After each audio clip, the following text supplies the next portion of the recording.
Great. And I'm just going to show a bunch of little photographs, tell the story. Perfect. Well, you guys already heard Rick. He's going to share some photographs and tell the story. And I'm going to tell you, this is a story you are excited and ready to hear. I know it because it's going to be awesome. Because Rick is awesome, amazing, stupendous, wonderful, beautiful. I can't think of enough good, not expletives, I guess I shouldn't say expletives, adjectives to Good. describe Rick. Um, he is a dear friend, one of the most amazing humans that I know in this entire world. And I am going to turn it over to him because he's got 15 minutes with us before he has to bounce to go make the world a better place out in Denver. So I'm going to close my screen here and let you take over. Right. Hi, everybody. Thanks, Alanna. It's so great to see you. I love you. Hi, everybody. So I'm Rick Guidotti. I'm the founder of this organization, Positive Exposure. It's a nonprofit organization that promotes a more inclusive world through photography, through film, and through educational programs, always collaborating with individuals and communities at risk of stigma and exclusion, celebrating the beauty and richness of human diversity. I was started out my career as a fashion photographer in New York City. I also lived in Milan and Paris, worked for lots of magazines and clients. This is Claudia Schiffer from a Harper's Bazaar shoot. This is from Marie Claire, Elle magazine, the House of Yves Saint Laurent. Living in Paris, I did a lot of work for the House of Yves Saint Laurent. This is a portrait of Mr. Saint Laurent that's in every boutique worldwide. Currently, and this is another image from one of our global campaigns, a French Elle magazine, a New York Style magazine, French Elle once again. And here, of course, is the amazing Cindy Crawford. It was exciting and thrilling working in the fashion industry, working with these great clients, these great magazines, and these amazing models. But it was also really frustrating because I was always told who was beautiful. I was always told who the model of the moment was, who the face of the season was, and we'd run and photograph that face, and it would change in the next season. We'd run and photograph the new face. And what was so frustrating about it is, as an artist, I continue never to see beauty just on covers of magazines. I see beauty absolutely everywhere. I was living in my studio in New York City after doing a casting for Elle magazine. I was walking down Park Avenue and I spotted this gorgeous kid waiting for a bus. She had white hair, pale skin. She had this genetic condition called albinism. The common term that I knew was albino. She was stunning, yet never had I met a model that looked like this, never included in the beauty standard. She got on the bus and took off. When I knew I needed to find images of this gorgeous kid or friends of hers that shared the same genetic condition, albinism. So I went to the School of Visual Arts in New York City. I studied film, art, and photography. I never saw a medical textbook prior to that moment, but I thought that was a really great place to start. That there I would find images, accurate images of this gorgeous kid. So I went to the closest Barnes and Noble near Union Square in New York City, pulled down the shelf, my very first medical textbook, opened it to albinism, so excited to find images of this gorgeous kid. But instead, these are the images that I found. Under the eyeball image that was captioned, the albino eye. This kid did not have bright red eyes. She had beautiful blue eyes. And going counterclockwise with lots of images in cancer clinics with cancers and open sores and wounds and scary photographs. And then countless photographs of kids, usually naked or in their underwear, up against walls in doctors' offices with those black bars across their eyes. Not just kids with albinism, but all kinds of diagnoses were in this medical textbook. Terrifying images. I very quickly put that medical textbook, closed it, put it back on the shelf, hoping to never have to see another medical textbook for the rest of my life. I went to an encyclopedia thinking, that's where they'll be. But instead, in the encyclopedia, I found the family in the circus. And the more digging I did, the more negative representation I found, certainly in Hollywood. And going clockwise, starting at the very top left, that was from Powder, from The Princess Bride, to the next image was Powder, who had albinism because his mother was struck by lightning when she was pregnant with him. To go in the other direction to The Matrix Reloaded, there were these ghost-like characters. They'd come in, they'd wreak havoc, and they'd simply disappear. Even most recently, the Da Vinci Code. It was evil Silas driving around Paris at night shooting at people. One of the first things I discovered in my research about albinism is that people with this condition have an associated visual impairment. In fact, most people with albinism could be considered legally blind. So there's always some vision, but legally blind. And I'm thinking, so why would he? So he wouldn't certainly be driving around Paris at night shooting at any of his targets and expect to hit any of those targets with this visual impairment. So the information out there was terrible. But I did see there was a support group called NOAA, the National Organization for Albinism and Hypopigmentation. Got so excited, I called them up. They're in a support group for people living with this condition and their families. I called them and said, hey, I'm a fashion photographer. Let's show the world the beauty of albinism. This is going to be amazing. And they said, get lost. I'm a New Yorker. I don't give up quite so easily. But they made it very clear to me early days about their fear of exploitation. That every time there was an article about a kid with albinism, it was always the story about a victim. It was always sensational. It was always exploitative, always negative. I said, well, I can't find one positive representation of albinism anywhere, and I've been searching. So can we do something strange here? Can we form a non-traditional partnership? Fashion photographer, genetic support group, and together we'll collaborate and create a photographic essay that actually celebrates the beauty of albinism. And they agreed. So Positive Exposure was born. I'm so excited to get started. In walks the first model. Her name is Christine, and she's stunning. Long, blonde, white hair, pale skin, about 5'9", gorgeous. But walks into my studio with her shoulders hunched, head down, no eye contact, one-word answers. This kid had zero self-esteem as a direct result of the bullying, the teasing that she experienced every single day in the classroom environment. And it just left her with zero self-esteem. I'm thinking, how am I going to photograph this kid? But just the day before, I had photographed Cindy Crawford on the same set for another Revlon shoot. And I thought, out of respect for her, I'm going to photograph her like I would any supermodel. So the fan went on, the music went on, and I literally grabbed a mirror that was next to the set and I held it up to her and I said, Christine, look at yourself. You're magnificent. And this gorgeous kid who's standing like this looked in the mirror and saw exactly what I saw. And she went from this to this, literally exploding with a smile that lit up New York City. This gorgeous kid desperately needed to change the way she saw herself. Her community desperately needed to change the way that they saw her difference. So she created a philosophy that drives positive exposure till this day. And that philosophy is change how you see how you change.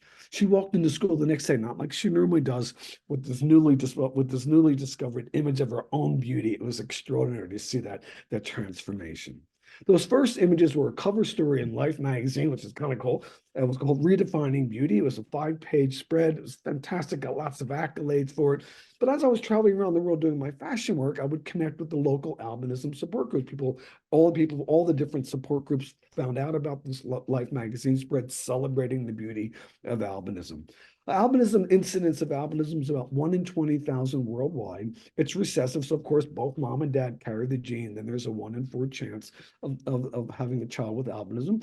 This is my friend Gladys Meir. She's a Kuna Indian in the San Blas region in Panama, where it's the highest incidence in the world. It's 1 in 125. Here's Meir from Fiji in the South Pacific. Meir and her 4 kids. Meir, at the turn of the 19th century in Fiji, a tribe could not hold their territory. Let's say it's somebody with albinism in a powerful political position. So Meir comes from a community that celebrates her albinism. My great friend Lauren from Australia, and these gorgeous kids from the Siloe School for the Blind in Polokwane in northern province of South Africa. And my great friends, they're twin boys, one with albinism, one without, in Tanzania in East Africa. Great friends of mine. As I was receiving a lot of awards for the Life magazine, which was a great honor, I received one particular award that was just mind-blowing. It was from the Genetic Alliance. The Genetic Alliance is a coalition of all the genetic support groups worldwide. They're based in Washington, D.C., and they presented me with the Art of Reporting Award. It's a great honor. As they presented the award to me at the ceremony, the president at the time said, looking at all these beautiful images of people with albinism around the globe, and they're stunning, but there's a universal message here. This is not just about kids with albinism. Would you ever consider coming to one of our other family conferences and advocacy organizations that we represent at the Genetic Alliance and celebrate their differences? And I was like, well, I'd love that. What a great idea. She said, well, we have a conference coming up in San Antonio for the Chromosome 18 Registry and Research Society. I looked, I was like, oh, she said, well, when you have an anomaly on your 18th chromosome, then that organization looks after you and your family. I'm a fashion photographer. At this point, I had never heard the words anomaly and chromosome in the same sentence ever. So I'm thinking, okay, so I went back to those medical, I agreed to it, but I went back to those medical textbooks to find out what the heck a chromosome 18 anomaly looked like. I had no clue. In those medical textbooks, these were the images that I saw.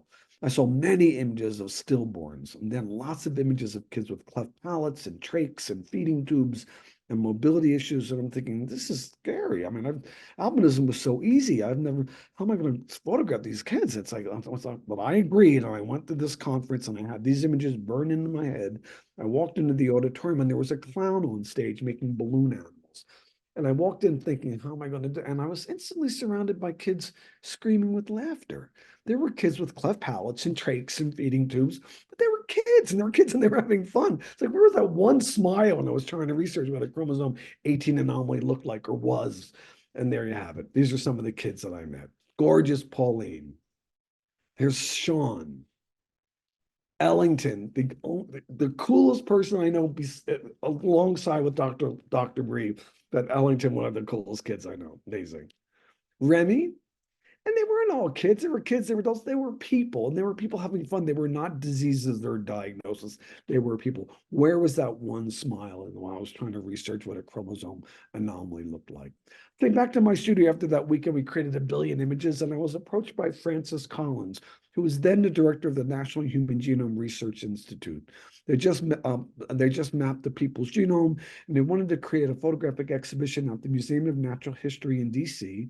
And I was invited to create a photographic exhibition representing albinism and diversity within that diagnosis. And the exhibition was going to launch at the Museum of Natural History in DC and then move to other Smithsonian sites globally, celebrating this people's genome. I said, well, we just had this great experience at Chromosome 18 Registry Conference. Can we include other genetic support groups to be part of this people's genome celebration? Of course, he very enthusiastically said yes. So the first group that stepped up was the National Marfan Foundation. Now, Marfan syndrome is a connective tissue disorder. You go very tall, you're at risk of an aortic dissection. You have scoliosis, you have pectus excavatum. These are the images in medical textbooks. This was an image in the medical textbook representing a connective tissue disorder. So I understood the importance of this in medical training for healthcare provider in training to understand how connective tissue disorder presents itself. But I thought as an artist, there must be a way that I can take that same information that you need as a healthcare provider in training or practitioner and add the key ingredient that's missing. And of course, that key ingredient is Billy. That key ingredient is humanity. Here's Christopher. Now, everybody is an art director. Christopher was very proud of his Marfan syndrome, very proud of his long fingers and his long arms, and really wanted to present exactly who he is. And so his image was hanging 8 foot square, hanging from the ceiling in the rotunda at the exhibition opening at the Smithsonian. A woman came up to me and she said, "My dad has Marfan syndrome. I have Marfan syndrome, and every year we go to the beach with our friends and family, and we cover up our scoliosis with our beach gear. But after meeting Christopher, I am so buying a bikini. Change how you see how you change." My great friend Caleb, living with achondroplasia dwarfism, a very common form of dwarfism. Here's Dr. Nadia, a very rare form of dwarfism. She has achondroplasia dwarfism. I mean, acromesomelic. I'm sorry, it's acromesomelic dysplasia. And Dr. Nadia told me when she was a second-year med student, the only thing she needs to be a successful physician is a stepladder. She got that stepladder. She became a doctor, our Dr. Nadia. There's Maggie and Danielle living with Costello syndrome. Great friends at the Costello conference. They bonded there. They became best friends forever. And today they started a rock and roll band. My great friend Jazara living with Goldenar syndrome. Jada living with 22q11.2 deletion. Best giggle in the world. We have a gallery in East Harlem. You must all come to the gallery in East Harlem. It's a multimedia gallery and performance space. We have lots going on, lots of great exhibitions going on. An exhibition that opens next month, the beginning of May, is artwork all created by med students at Mount Sinai and the resident students at Mount Sinai, the residents at Mount Sinai, all creating, illustrating their journey to medical school through their art. So it's going to be a great exhibition. If you're in New York, come on by anytime. We'd love to see you and love to have you visit and enjoy some of the exhibitions that are going on. I go to medical schools. I speak to a lot of medical students, not necessarily because I want to teach the science behind these genetic conditions, but I can really pronounce arthrogryposis multiplex congenita.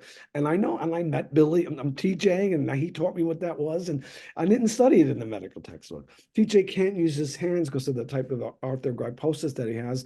So his family calls his eating technique his Viking dive, because he goes into his plate of mashed potatoes and he comes up, and he goes into his plate of peas and he comes up. Then he chases his sisters around the table with a face full of mashed potatoes and peas. You will never forget arthrogryposis multiplex congenita, because you will never forget PJ. These family conferences are so important. And I always bring med students with me to a lot of these conferences, and I shove them in daycare and lock the door on them and leave them in there, check back on them, and they always have like a little poop on their shoulder, like gum in their hair. But they're going to be better healthcare providers because they met these kids not in crisis, and they met these kids not in the clinical environment. They met these kids being kids.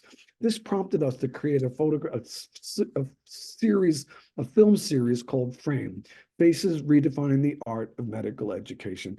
Very brief films presenting all the basic hallmark characteristics of a certain diagnosis, or a very significant diagnosis, or condition, but as presented by someone living that condition themselves or that experience themselves and their families, placing front row and center in medical training. It was here that it was during a conference in Houston that I met Curtis and Alex at the Vitiligo Foundation. These kids really taught me that they're no longer being called suffering with or victims of vitiligo. They're simply living with vitiligo. And it was through Curtis that I was able to be introduced to the extraordinary Dr. Alanna Bree and hear all about what she's doing with Children's House for the Soul and this campaign to love the skin you're in. And that was pretty amazing. And that brought us here today. And we created this film that we're going to show you about loving the skin you're in and really looking at the psychological and social components of living with a skin condition. Dr. Alanna, thank you so much. I love you so much. This is so I great. love you too. You're amazing. And I'm so glad you got to share with us today. Yay. Go keep changing the world, Rick. See you later, guys. I got to dash off, but ciao. Bye. Ciao. Thanks. All right, all right, all right. So while Rick is headed out, we are going to share the film that he and I created together. It's called the Frame film, just like he showed us. And I'm going to get this rolling here.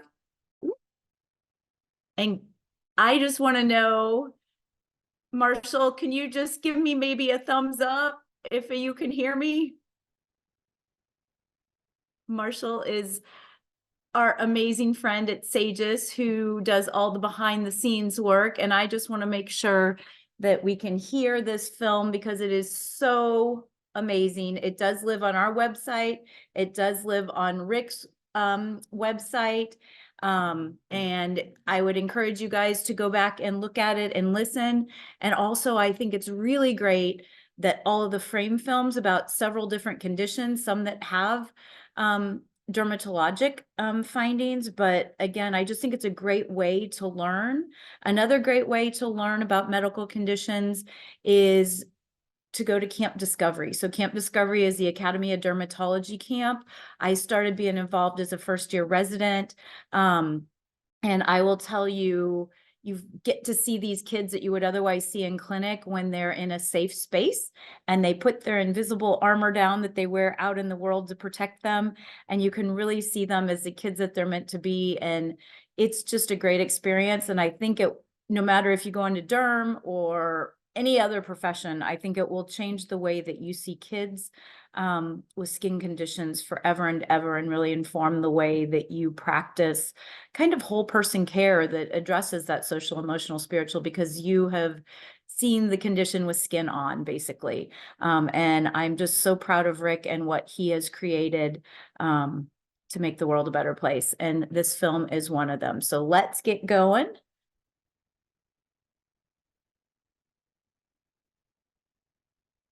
Technology, it's not my thing, but here we go. I'm glad you stuck with me. Here is our amazing I Was Made a Masterpiece Frame film made in collaboration with Rick Guidotti.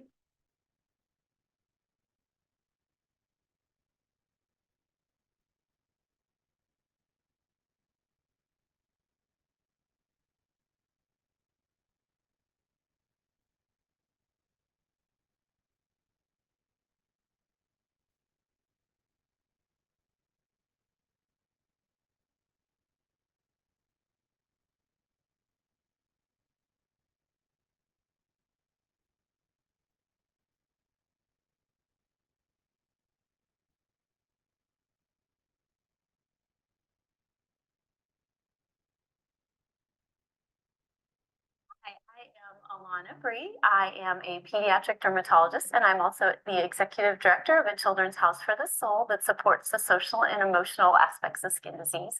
And that's why we're here today. We're going to be talking about the medical and the physical aspects of skin conditions and birthmarks, but also the social and emotional impacts that are sometimes even more important. For chronic conditions, especially with children, parents really like when doctors take the time to hear you and not just, hear you, but listen to you and know what you're struggling with and how they can meet your needs and how to best help manage it. I've had instances with other dermatologists where they're very swift in and out. It's like she's just a number, and that doesn't feel good, especially, that's your child, but you want someone that truly cares and sees you and wants to help and not just, okay, that's it. Next, here's the next steroid cream. All right, next patient. That's hurtful. The mental health part of it starts at the diagnosis. The self-esteem, the living with it starts at the diagnosis.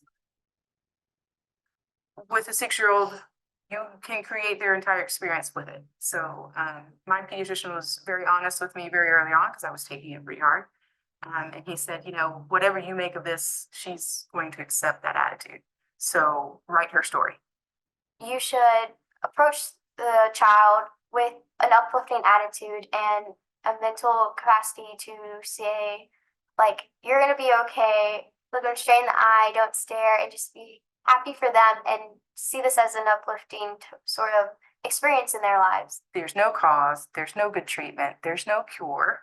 But if you want to try some things, do it. And I think every parent kind of has to exhaust those possibilities, either physically or mentally, and make their peace with the fact that most of these treatments don't work for most of these kids.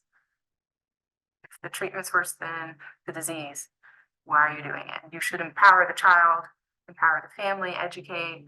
There's this idea that your skin is just your skin.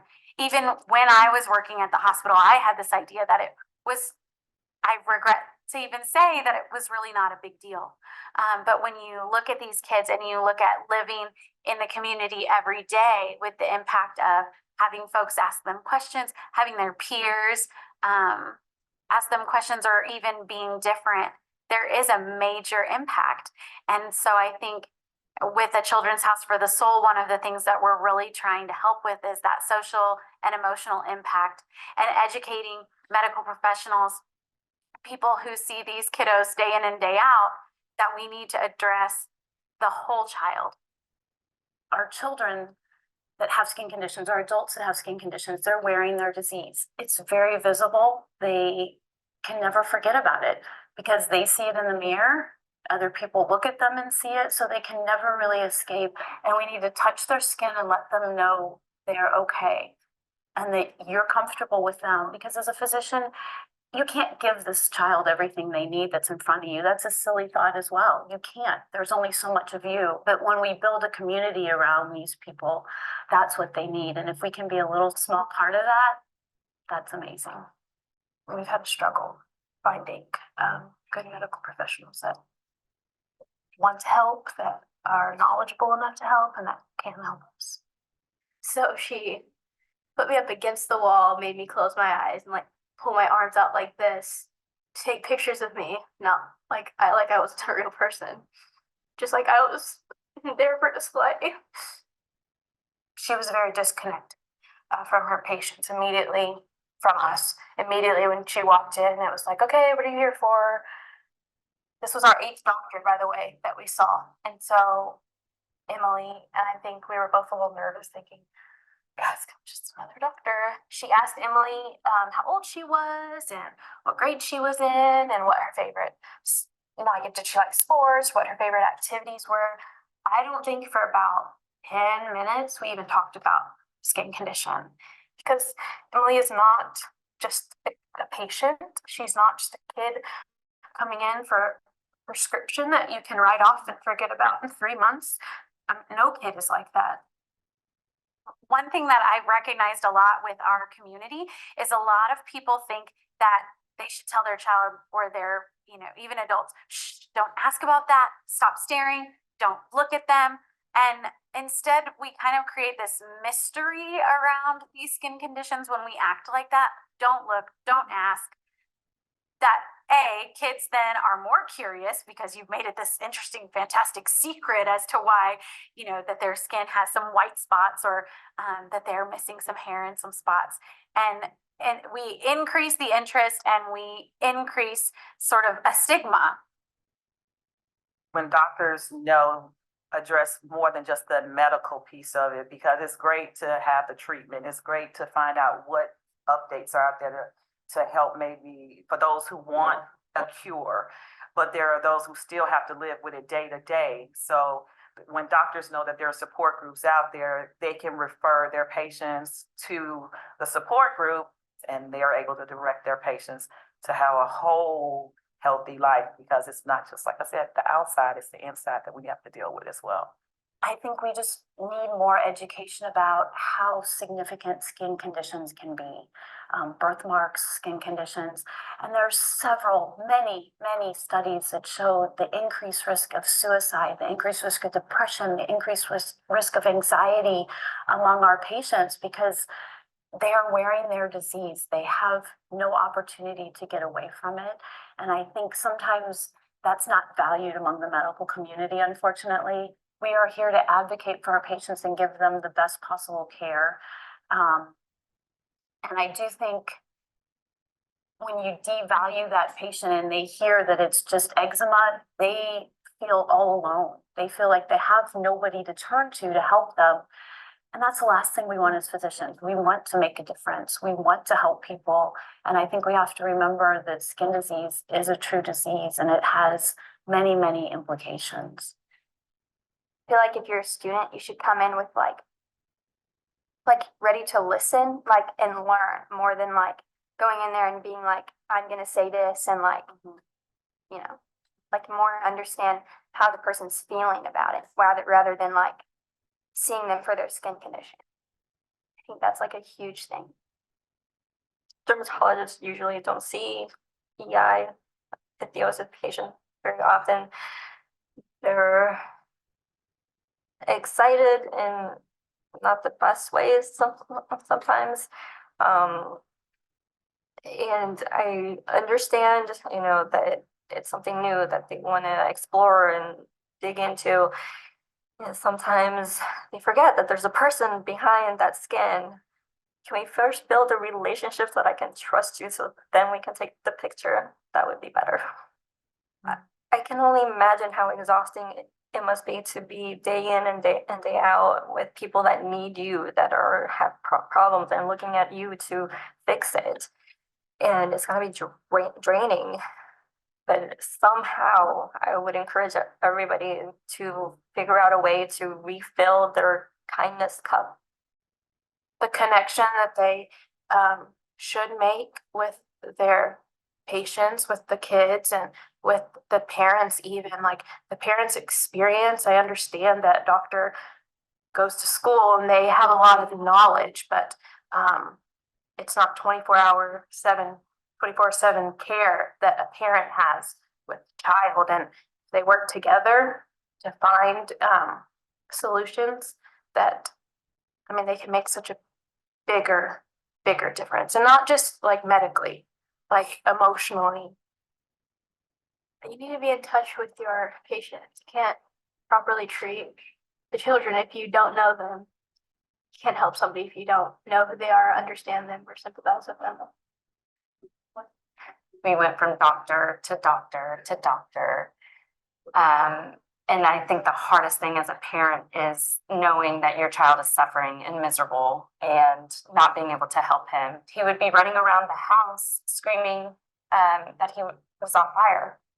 It just affected so much. He was maybe averaging an hour of sleep a night because he would toss and turn. He had blood covered on the sheets every morning. I could have traded places with him. I'd have did it in a heartbeat, because a little kid shouldn't have to suffer through so much that he's been through. So I mean, you just feel hopeless.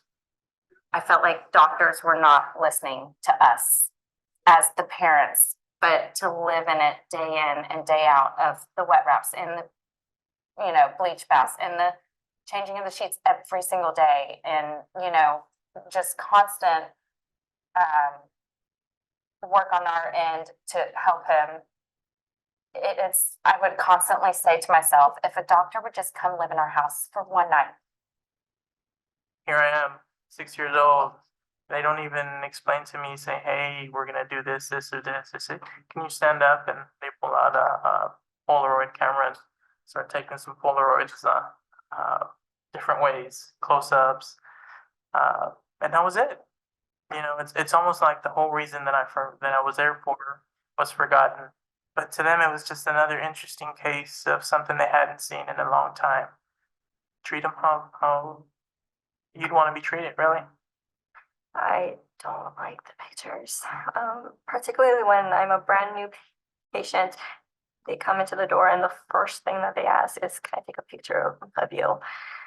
I understand it's for academic purposes and learning and whatnot, but it turns me off. It's like I put a front because you want to take a picture of my skin rather than treating me. As a pediatric dermatologist, I always say it's really easy for me to write a prescription for a cream or to do a laser procedure or to do a surgery. But what I've learned over the years is that it really is the person inside that you're treating. You're not treating a genetic mutation. You're not treating a skin disease. You're treating a human being that has feelings and emotions and a family that loves them and doesn't want them to go through any trauma. And when you address that social and emotional piece, you're not only helping your patients, but you're helping yourself as a physician. We all want to be heard. We all want to be seen for who we are. And I think really, if we can really help each other, the world's going to be a better place. Our patients are going to be better. We're going to be better as physicians.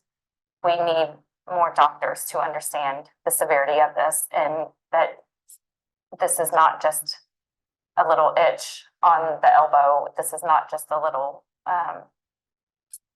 open sore, that it is time that we all come together and try and truly understand how can we help this child. One thing that I would love for doctors and medical professionals to know, if you work, primarily with adults, or if you work in an area of the country where there aren't a lot of social emotional supports for these kids, A, Google, let's help them find out about them, and B, help them find the words, encourage them to find the words to demystify the community around them, instead of encouraging them to hide it, or instead of encouraging those around them not to ask about it, because that really has the opposite effect. His issue is, it's just, he's wearing it on his face, literally. So it has more emotional distress involved than maybe some illnesses, I think.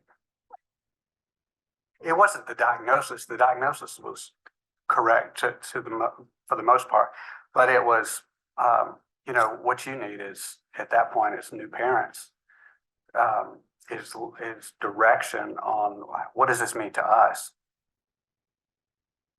Sometimes doctors, I think, need to realize that their patients, and maybe in this case, when it's a child, the patient's parent, I mean, we're human too. And, we're not just another case. And that, the feelings are big and real and create a bunch of emotion and questions upon, the initial diagnosis, especially when it's a big diagnosis. I knew in my heart going into that appointment that is what he was going to be diagnosed with, but actually hearing it confirmed, I just burst into tears. So we had been to geneticists and we had seen the pediatrician and the pediatric dentist, and everybody had told us all this scary things, but we had no idea what the future looked like. And when we met Dr. Bree, and she confirms, like, yes, okay, he does have this, but you're going to take precautions and you're going to live a normal, happy life. And us hearing those words, what made us be able to finally breathe again and say, okay, we can do this. We'll figure out what we need to do, what works best for Maverick. We'll get him the best medical attention he needs, and we'll kind of just go on about our lives. Well, people have bullied me. I just like, so what? And sometimes I'll just like respond like, I would talk about God and stuff, how He made us, and He made you a certain way. He made me a certain way. He made me with hypohidrotic eczema. Connecting with your patient on a personal level is really important. It doesn't take that long to sit down in a chair, to look your patient in the eye, and to let them know that you care about them. Just setting that rapport with them right from the minute you walk in the room. Yes, you have all these charts to complete, but in the end, you are in that room with that patient. You're given a privileged opportunity. I don't think I have to fix it. And It's not something that is wrong with me. he was seen and loved, and in return, we felt seen and loved, and that's a big deal. It makes all the difference. Be beautiful in your own way. And I love the change how you see how you change. I think we all need to think that way, because I think the world would be a much better place if we all did. If we could all change how we see.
Oh, so good, y'all. Holy cow. Holy cow.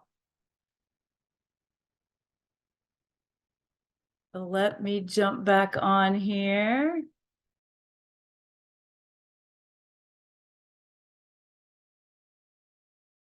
All right, guys. I think